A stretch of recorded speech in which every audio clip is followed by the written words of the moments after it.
আসসালামু আলাইকুম। চলো তোমাদের সাথে পারফেক্ট একটা হালিমের রেসিপি শেয়ার করছি। প্রথমেই আমি পানি একদম ফুটিয়ে নিচ্ছি। আজ আমি রান্না করব রাঁধুনি হালিম মিক্স। সব ব্র্যান্ডের থেকে আমার কাছে রাঁধুনির হালিমটাই ভালো লাগে বেশি।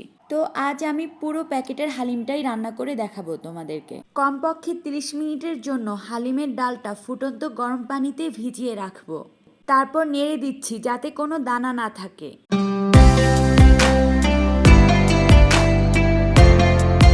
এখন আমি হালিমের জন্য খুব সুন্দরভাবে পেঁয়াজ বেরেস্তা করে নিচ্ছি।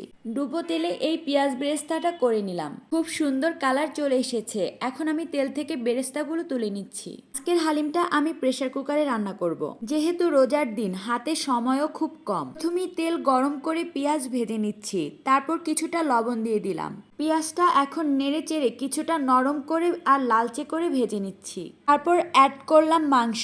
আমি আগেই মাংসটা ছোট ছোট করে কেটে পরিষ্কার করে রেখেছি। তারপর দিয়ে দিলাম আদা বাটা, মরিচ, হলুদ ও হালিমের প্যাকেট মশলাটা। তারপর মশলার সাথে মাংসটা খুব ভালো করে মিশাচ্ছি। মাংসটা কষানোর জন্য সামান্য পরিমাণ পানি অ্যাড করে দিলাম। এই পর্যায়ে মাংসটা ভালো করে নেড়েচেড়ে দিচ্ছি। আবারও ভালো করে কষানোর জন্য কিছুটা পরিমাণ পানি অ্যাড করলাম। তারপর আবারও মাংসটা নেড়েচেড়ে এখন গরম মশলা ইউজ করলাম। গরম মশলার সাথে মাংসটা মিশিয়ে এখন ঢেকে দিচ্ছি।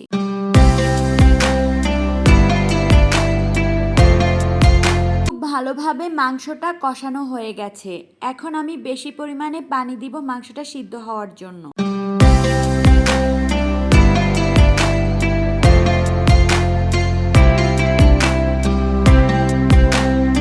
মাংসটা কিছুটা সিদ্ধ হওয়ার পর ডালের মিশ্রণটা দিয়ে দিলাম।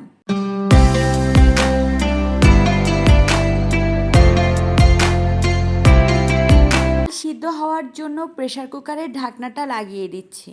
এখন আমি 3 থেকে 4টা সিটি দিব।